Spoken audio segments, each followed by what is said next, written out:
नमस्कार दोस्तों, मैं मंजू चौधरी हाजिर हूँ आपके सामने आज फिर से एक नई क्लास के साथ। आज हम चर्चा करेंगे राजस्थान के भूगोल के अंतर्गत राजस्थान के भौतिक प्रदेशों के बारे में। हमने राजस्थान के भूगोल में पहले 2 क्लासें ले ली है। एक राजस्थान का सामान्य परिचय पढ़ लिया और एक राजस्थान की स्थिति और विस्तार के बारे में पढ़ लिया। आज हम चर्चा करेंगे राजस्थान के भौतिक प्रदेशों के बारे में। अब भौतिक प्रदेश किसे कहते हैं? किसी भी टॉपिक को पढ़ने से पहले उसके बारे में हमें उसकी परिभाषा आनी चाहिए कि भौतिक प्रदेश होता क्या है। तो स्थल मंडल पर स्थित भौगोलिक उच्चावच। अब उच्चावच किसे कहते हैं? जैसे कि पर्वत हो गया, पठार हो गए, मैदान हो गए, मरुस्थल हो गए आदि का किसी क्षेत्र विशेष के संदर्भ में अध्ययन। अब हमारे राजस्थान में स्थल मंडल में क्या क्या उच्चावच है, जैसे कि पर्वत है, पठार है, मैदान है, मरुस्थल है। आज हम इसी टॉपिक पर चर्चा करेंगे कि राजस्थान को कितने भौतिक प्रदेशों में बांटा गया है या राजस्थान में कौन कौन से भौतिक प्रदेश है। अब भौतिक प्रदेश का विभाजन किस आधार पर किया जाता है? भौतिक प्रदेश में अगर हम राजस्थान को बांटेंगे तो किस आधार पर बांटेंगे?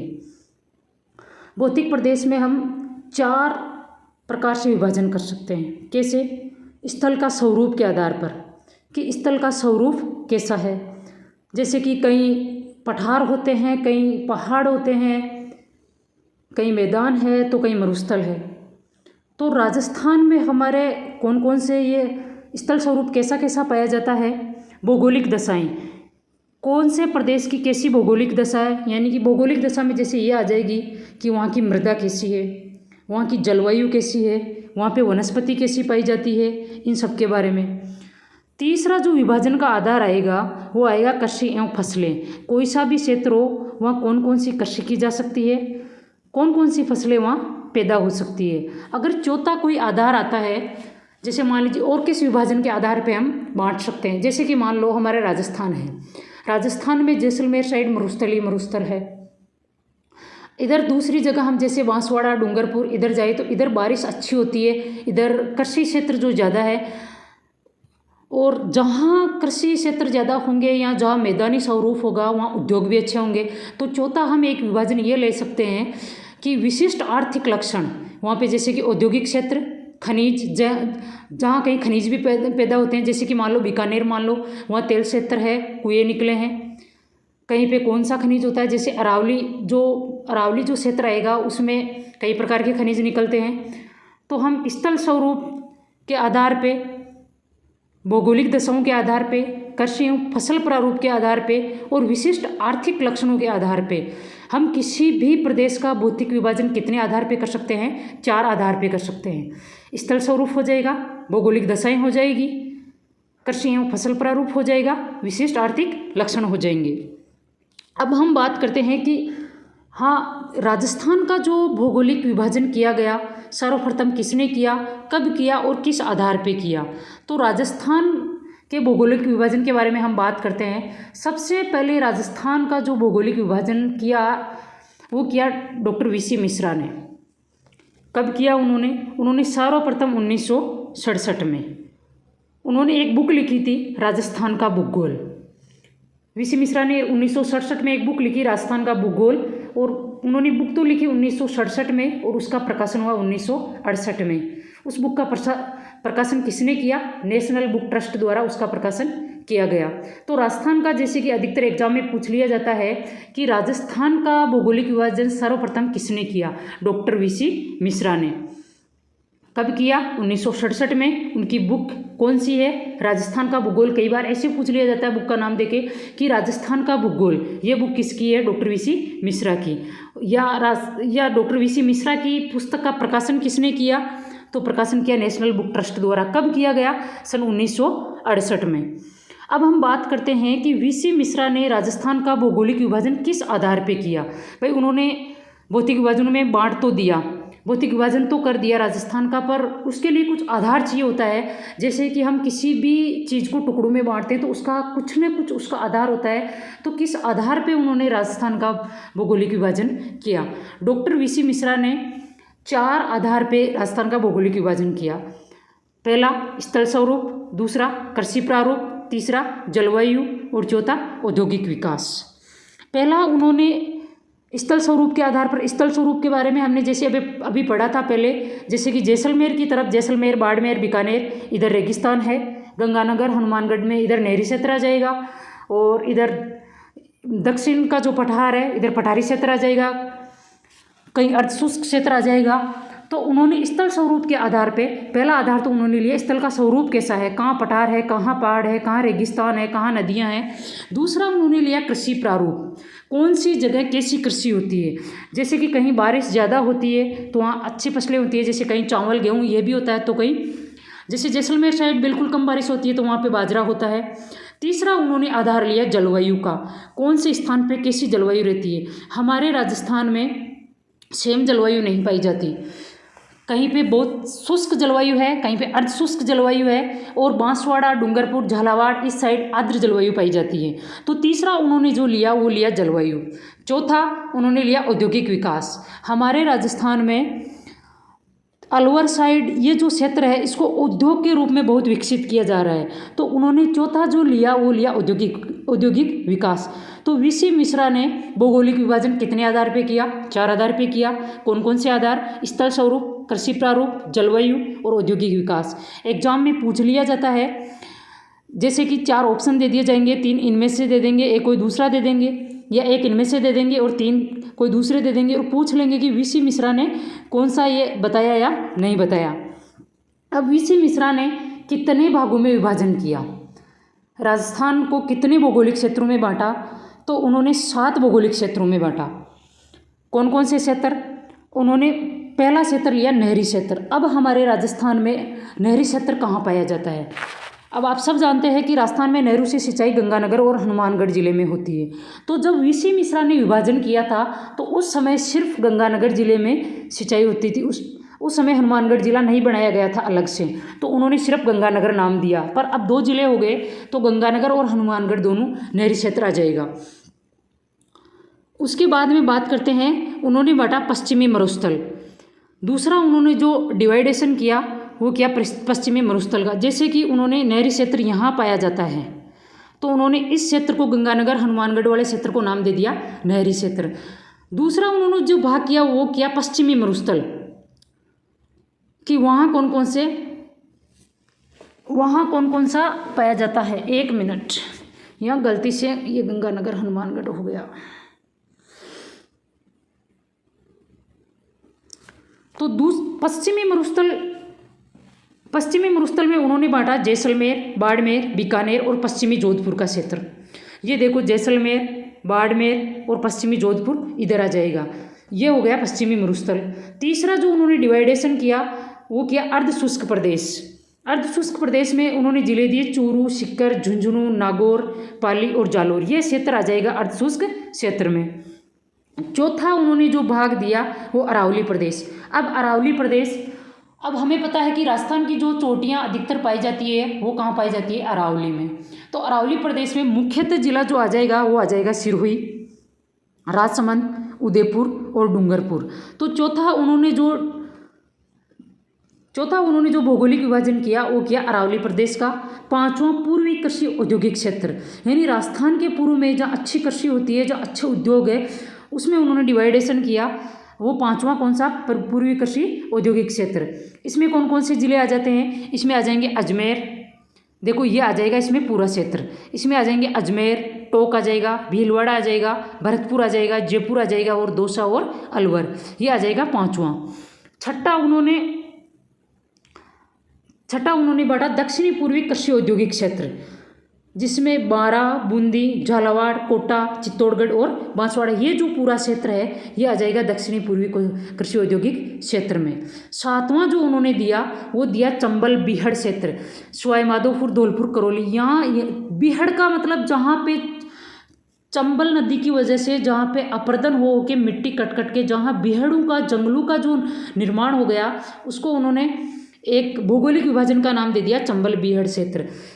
तो वीसी मिश्रा ने राजस्थान को कितने भागों में बांटा, 7 भागों में। भौगोलिक विभाजन 7 भागों में किया उन्होंने। कौन कौन सा किया, नहरी क्षेत्र, पहला हो जाएगा नहरी क्षेत्र, ये आ जाएगा गंगानगर और हनुमानगढ़। दूसरा हो जाएगा पश्चिमी मरुस्थलीय प्रदेश, जिसमें आ जाएंगे जैसलमेर, बाड़मेर, बीकानेर और पश्चिमी जोधपुर। वो गलती से यहाँ गंगानगर हनुमानगढ़ हो गया, आप लोग यहाँ काट के ये कर लीजिएगा, जैसलमेर, बीकानेर, बाड़मेर और पश्चिमी जोधपुर। तीसरा जो उन्होंने विभाजन अभी अपने पढ़ा, अर्धशुष्क प्रदेश, जिसमें चूरू, सीकर, झुंझुनू, नागौर, जोधपुर, पाली, जालौर। और चौथा अरावली प्रदेश। अरावली की मुख्यतः कहाँ पाई जाती है? अरावली जो राजस्थान के दक्षिण में पाई जाती है। अब राजस्थान के दक्षिण में कौन कौन से जिले आ जाएंगे? यही उदयपुर, सिरोही, राजसमंद, ये आ जाएगा तीसरा। चौथा, पांचवा आ जाएगा पूर्वी कृषि औद्योगिक प्रदेश। इसमें आ जाएंगे अजमेर, टोंक, भीलवाड़ा, भरतपुर, जयपुर, दौसा, अलवर जिले। दक्षिणी पूर्वी औद्योगिक क्षेत्र, जिसमें दक्षिण के वापस वो जिले आ जाएंगे बारां, बूंदी, झालावाड़, कोटा, चित्तौड़गढ़, बांसवाड़ा। चंबल बीहड़ क्षेत्र, ये चंबल बीहड़ क्षेत्र आ जाएगा, जहाँ पे चंबल नदी द्वारा अपर्दन होता है। तो ये हुआ डॉक्टर वीसी मिश्रा के अनुसार राजस्थान का भौगोलिक विभाजन। अब इसके बाद में वीसी मिश्रा के बाद में राजस्थान को भौगोलिक विभाजन किसने किया? वीसी मिश्रा के बाद में राजस्थान का भौगोलिक विभाजन किया डॉक्टर रामलोचन सिंह ने। इन्होंने कब किया? 1971 में। ये क्या भारत का प्रादेशिकरण कर रहे थे, तब उन्होंने राजस्थान का भौगोलिक विभाजन भी किया कि राजस्थान को कितने भौतिक प्रदेशों में बांटा जा सकता है। तो डॉक्टर रामलोचन के अनुसार राजस्थान का भौगोलिक विभाजन 3 प्रकार से किया उन्होंने। वृहद प्रदेश यानी बड़े प्रदेशों में, उप प्रदेश यानी उनके छोटे प्रदेश बना दिए, और लघु प्रदेश। उन्होंने वृहद प्रदेश में 2 प्रदेश दिए, अरावली पर्वतीय प्रदेश, जैसे कि ये प्रदेश आ जाएंगे, और दक्षिणी पूर्वी पठारी प्रदेश, ये प्रदेश आ जाएंगे। उन्होंने ये दिए। उन्होंने पहले 3 भागों में बांटा, वृहद प्रदेश, उप प्रदेश और लघु प्रदेश। अरावली पर्वतीय प्रदेश वृहद प्रदेशों में उन्होंने दे दिया, और दक्षिणी पूर्वी पठारी प्रदेश दे दिया। उसके बाद में उन्होंने उप प्रदेशों में बांटा। अब उप प्रदेशों में उन्होंने 4 क्षेत्र लिए। कौन कौन से लिए? पश्चिमी राजस्थान ले लिया, इसमें पश्चिमी मरुस्थल ले लिया, और फिर पूर्वी राजस्थान ले लिया, और एक पूर्व का मैदान ले लिया। अब लघु प्रदेश उन्होंने फिर राजस्थान को 12 छोटे छोटे लघु प्रदेशों में बांट दिया। पर इनका जो रामलोचन सिंह जी ने जो राजस्थान का भौगोलिक जो विभाजन किया, इसको कोई मान्य नहीं माना जा सकता। इनका जो भौगोलिक विभाजन दिया गया है, इन्होंने अच्छे से भौगोलिक विभाजन नहीं दिया, और ना ही इसको मान्यता मिली। उसके बाद में सबसे प्रसिद्ध जो भौगोलिक विभाजन किया वो क्या? हरिमोहन सक्सेना जी ने। इन्होंने राजस्थान का भौगोलिक विभाजन कब किया? 1994 में। हरिमोहन सक्सेना राजस्थान का भौगोलिक विभाजन कब किया? 1994 में। इन्होंने एक बुक लिखी थी राजस्थान के भूगोल पे, उसका नाम है राजस्थान का प्रादेशिक भूगोल। और अब जब इन्होंने विभाजन किया राजस्थान का, तो किस आधार पे किया? इन्होंने एक तो भौगोलिक संरचना ली। भौगोलिक संरचना जैसे कि कहाँ पर्वत, कहाँ मतलब कैसी संरचना है राजस्थान की, एक उच्चावच लिया, वही पर्वत, पठार, मैदान कहाँ पे क्या है, इस हिसाब से उन्होंने 2 आधारों से राजस्थान का भौगोलिक विभाजन किया, भौगोलिक संरचना एवं उच्चावच के आधार पर। अब इन्होंने विभाजन कितने भौतिक प्रदेशों में बांटा? इन्होंने 4 भौतिक प्रदेशों में बांटा। कौन कौन से में? पश्चिमी मरुस्थलीय प्रदेश, अरावली पर्वतीय प्रदेश, पूर्वी मैदानी प्रदेश व दक्षिणी पूर्वी पठारी प्रदेश। इन्होंने 4 भागों में बांटा। देखिए इन्होंने बांटा देखो, एक तो पश्चिमी मरुस्थलीय प्रदेश कर दिया, ये हो गया अपना पश्चिमी मरुस्थलीय प्रदेश, एक भाग इन्होंने ये कर दिया। दूसरा कर दिया अरावली पर्वतीय प्रदेश, यानी जहाँ पे अरावली पर्वतमाला फैली हुई है। तीसरा कर दिया पूर्वी मैदानी प्रदेश, जहाँ पे मैदान है। और चौथा कर दिया दक्षिणी पूर्वी पठारी प्रदेश। ये हो जाएगा पहला पश्चिमी मरुस्थलीय प्रदेश, दूसरा अरावली पर्वतीय प्रदेश, तीसरा पूर्वी मैदानी प्रदेश, और चौथा दक्षिणी पूर्वी पठारी प्रदेश। हरिमोहन सक्सेना जी ने जो राजस्थान का भौतिक विभाजन किया, ये सर्वाधिक मान्य एवं सर्वाधिक प्रसिद्ध है। अब हम बात करते हैं कि उच्चावच के आधार पर राजस्थान में कौन सा क्षेत्र कितने प्रतिशत पाया जाता है, भारत में वो कितने प्रतिशत पाया जाता है, और उच्चावच होता क्या है।